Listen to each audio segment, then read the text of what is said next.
Thank you for listening to the Drinks.com podcast, the business of online alcohol.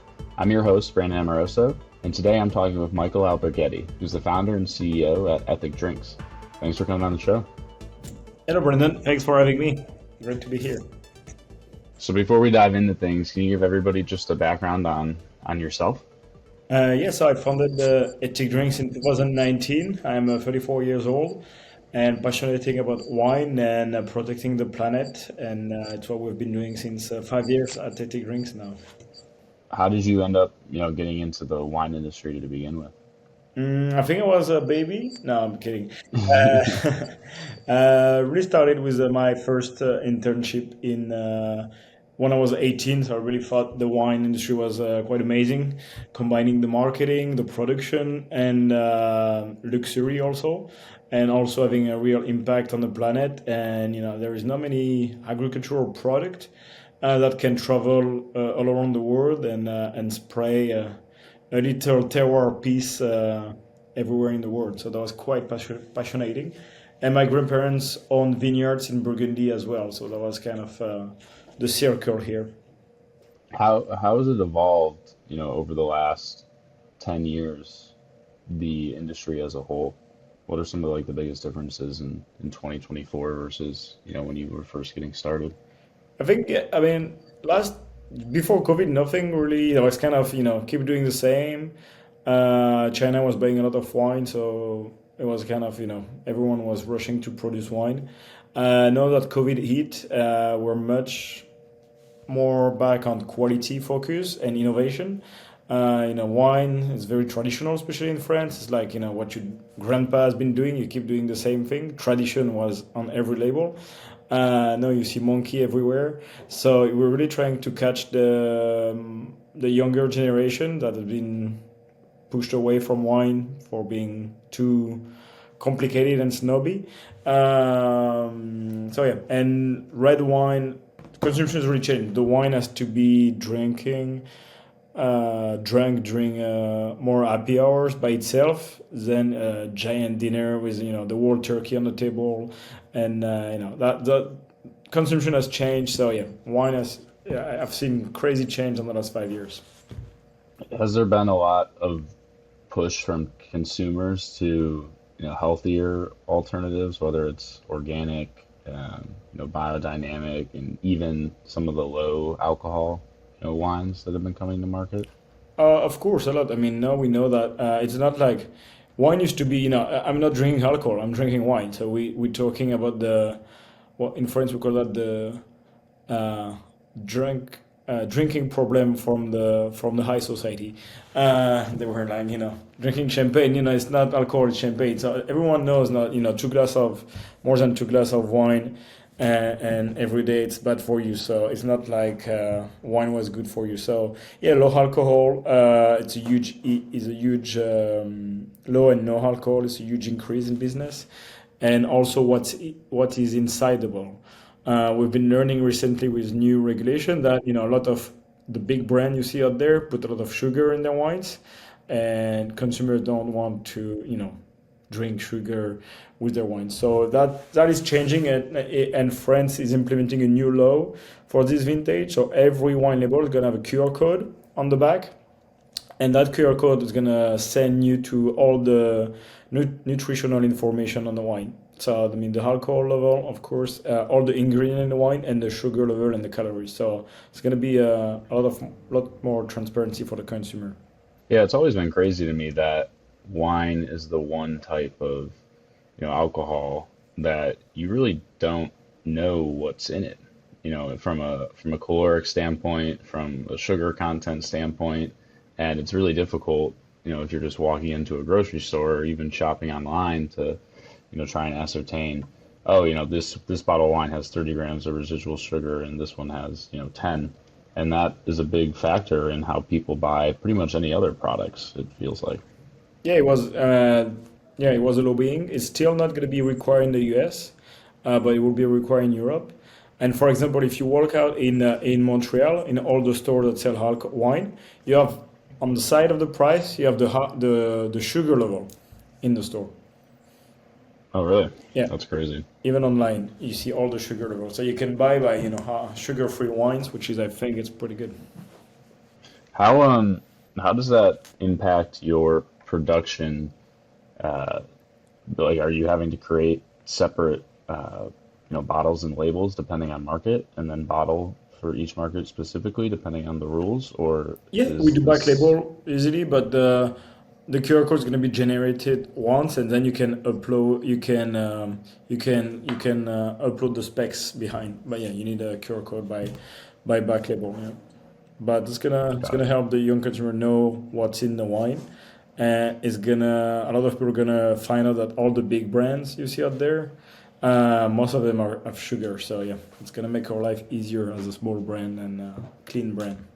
How do you go about sourcing when you're looking for new partners? And I guess maybe it'd be helpful to just give a quick background on Ethic Drinks and like how you guys actually, work within the category.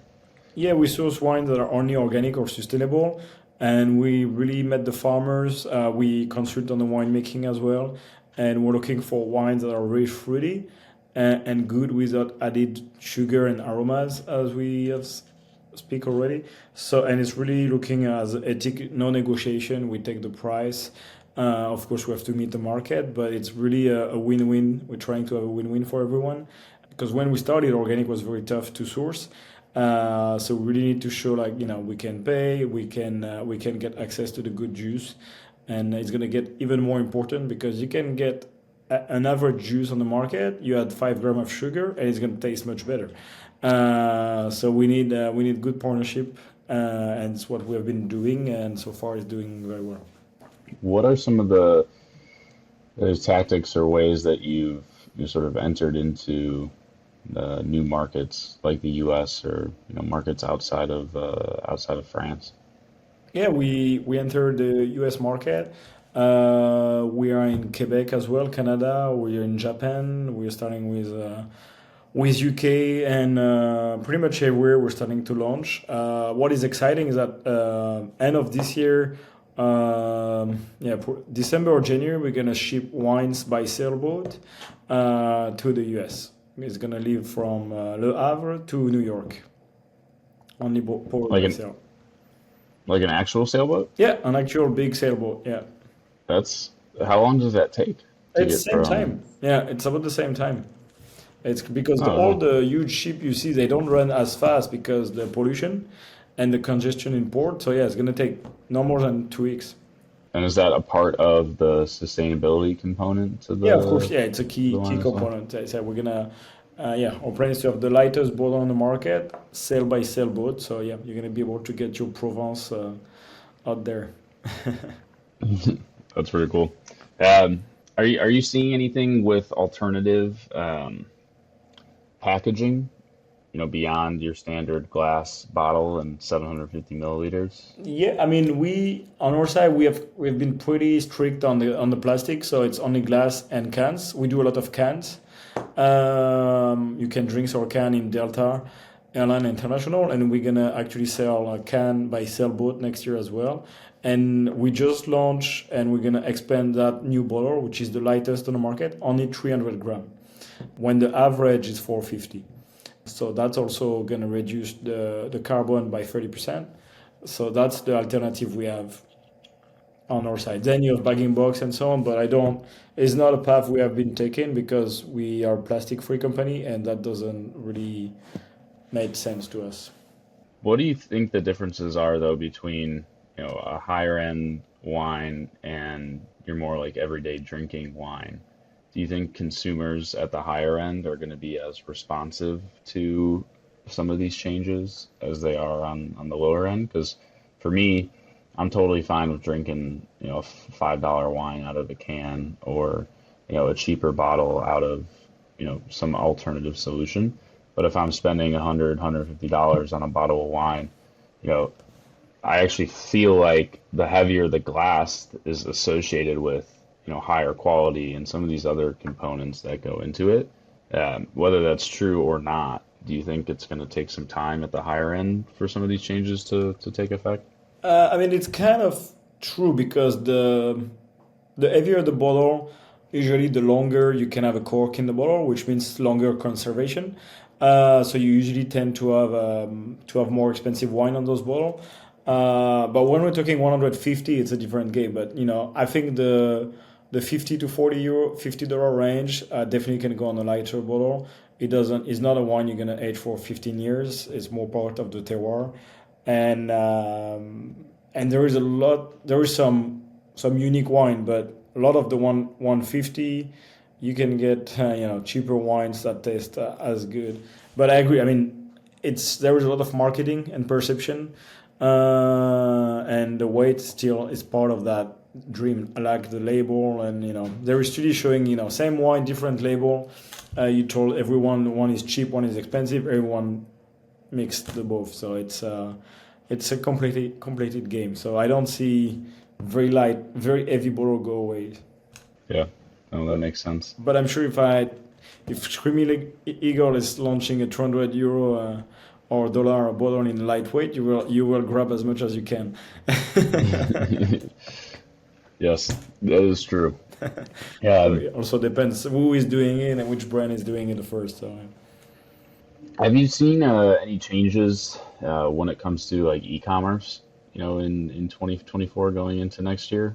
I'm assuming it's a lot different in France than it is in the US as well, but you're selling to both countries. So what are some of the differences and changes that you've seen this year, and what are your expectations going into next year? yeah, I mean e-commerce has seen I think the shipping is very in France at least. The shipping it's kind of killing. It's making it hard, a little bit hard.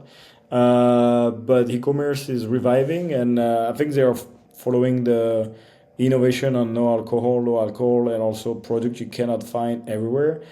Uh, and I see in e-commerce also if they take and they are taking it the transparency, what's in the bottle in terms of ingredient and so on, it would be much easier than a store. You're not gonna turn 50 bottles of wine in a store before you pick the one without sugar. When you can click and do better job online. So I think e-commerce has a long way to go on in the wine. But it's not anymore just buy red, buy full body. It's things are changing. My generation doesn't buy full body wine. So and maybe smaller volume, but much more diversity will be the from what we're seeing in France at least. Yeah, it feels like there's been a little bit of a pushback on, you know, private label, where, you might have 12 different bottles in the Trader Joe's, but they're all the same, Yeah, and same they're juice. just different labels that are thrown up on there. I think consumers are getting, smarter to that, and they're looking for, unique small subplots and things that are a little bit more interesting than, giant vats in a field in Fresno or wherever. They produce the bulk juice, and they want to shop not only the wine itself, but the story behind the wine. Who's making it, where did it come from, all of that stuff. No, no, you're right. I mean, consumers gonna consuming less wine, so more. They want more for each consumption in terms of story or taste or price ratio and so on. So yeah, definitely a lot of you need to be innovative here if you want to keep it with the flow. Do you think no alc or low alc wines are a like realistic sort of replacement for those folks who don't want to drink as much alcohol anymore? Are they just drinking less in general, or are they transitioning towards those alternative options like low alc and no alc? Yeah, I think it's gonna be big. I mean, yeah, I think it's gonna be same as the what we see with the beer. Alcohol-free beer is huge. You see alcohol-free beer in every bar, at least in France.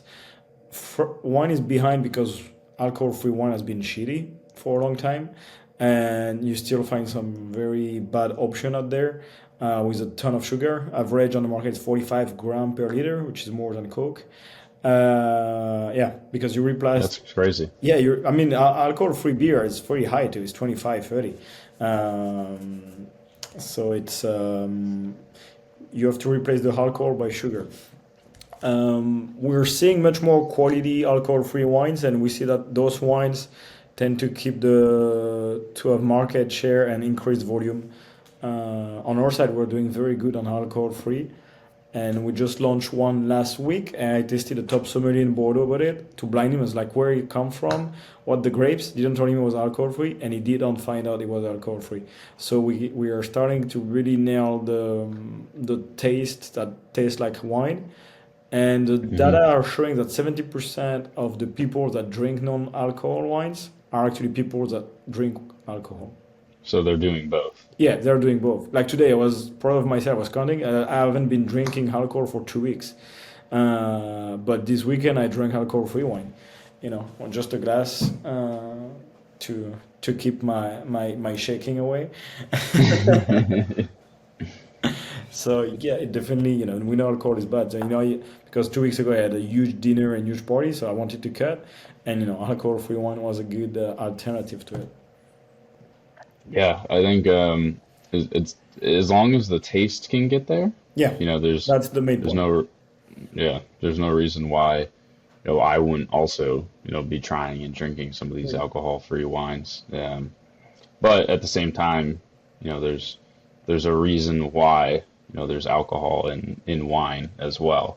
So I think there should be a market for both because you're not going to be able to get the same sort of age or complexity, at least I don't think, in an alcohol-free wine as you No, it's would not the with the. same. I mean, it won't never be as good in terms of like a red or complex. It will be like more the fruity white, the fruity red, like the different, instead of having is exactly like the beer. You cannot compare a craft beer to alcohol-free beer. It's like, when you drink Henken, you're not looking for the quality, unless you're in Amsterdam. But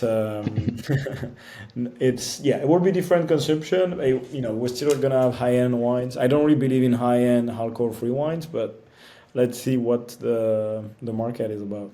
Are you selling primarily to grocery stores, to companies like Delta Airlines? Are you selling to D2C sellers in the U.S.? Like, who are you primarily selling your wine to? And then how do you how does that impact the level of data and sort of analytics that you're able to get back in terms of what's selling well, what isn't selling well? I'm assuming certain partners have more visibility into that than others. Yeah, And I mean, how does that whole process work? we sell pretty much everywhere. I don't collect data as of today. The only data I go look sometimes is Vivino, see if my ranking is not as bad. So it's pretty good so far. That's the only data I look. We are doubling the business every year, so it's been intense. So we know it's working. When we look at depletion, if depletion are not where we thought they would be in retail or online, we primarily changed the juice and the label to see if if we can increase the label being more impactful. But we do a lot of control label, meaning it's the store has its own label. It's EthicDrinks, but they have their own label. It's not a private label with same wine with different label, but at least they can control the pricing a little bit more and the distribution on it, which is important. And US has a very complicated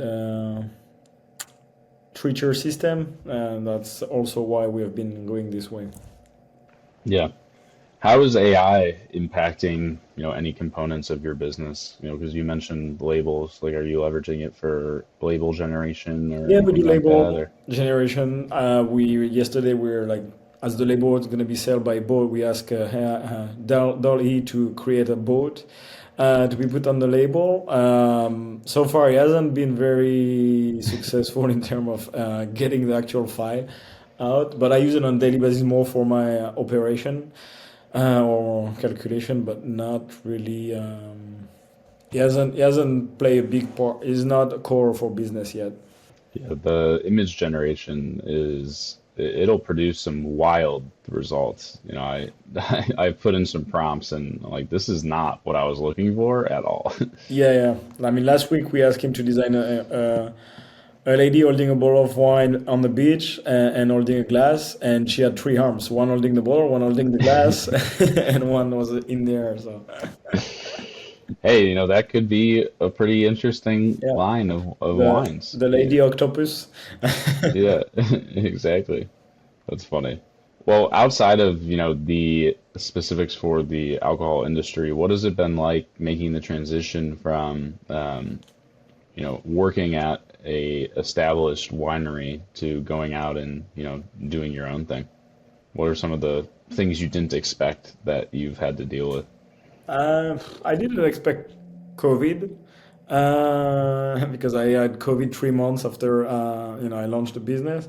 But honestly, pretty much it's I know it might sound pretentious, but I didn't expect it to be that easy in terms of when you work for someone, you don't always realize that you apply the vision of someone, and if the vision is wrong, even if you are the best player in the team, you cannot win, or it's harder to win. And the vision we had and the way we played it made us very successful. So we're pretty, that's a good surprise. Yeah, it is definitely a lot different when Yeah, you're the one architecting the vision than, yeah. You can only blame uh, yourself, and also much more rapid change. You don't lose time pitching something that doesn't really matter, and you also only concentrate on what's matter to the business and to the growth, other than doing things because they need to be done because they have been done. This is killing. I think this is killing every business. So, and yeah, but it's been fun. Roller coaster. Not every day was fun, as you know. yes. But when you look back, yeah, it's fun. Are you seeing uh, any issues as it relates to younger consumers not drinking wine? At least in the US, if you're under 30, you really don't consume wine in the same way if you're, 40 or older. Is that a trend that is, in France as well? And is it something that wineries are worried about, or is people think it's more cyclical? No, it's the trend. I mean, the younger we haven't, they used to be educated by their dad and their grandpa about wine. That was pretty much it, at lunch and dinner. This doesn't really happen anymore. And so, yeah, the young consumer are intimidating about wines. It's a bit complicated. It's expensive ratio, uh, and that younger generation, when they want to be drunk, they don't go for wines anymore. They will go for hard cider and that kind of thing. So, but it's not that part.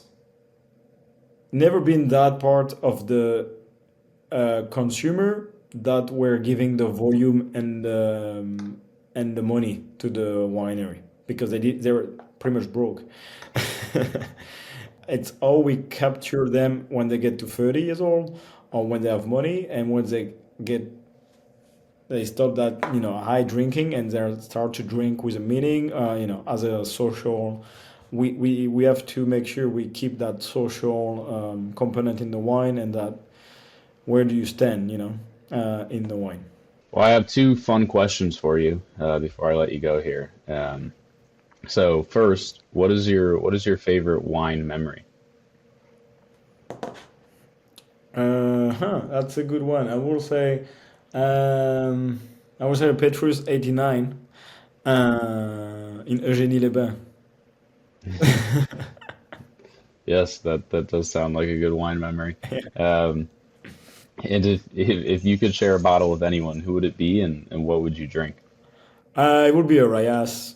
That's my to go now. And who would be the person that you would drink it with? If you had to choose anyone, they don't even have to be alive, dead or alive. Yeah, would be, I think it would have to be my wife. You have to pick one. If she's looking at a podcast one day, I would be, That's the PC answer that's going to get yeah. broadcasted on the And it's probably on the her on the answer to podcast. to the best wine she ever tasted too. So should be in good hand.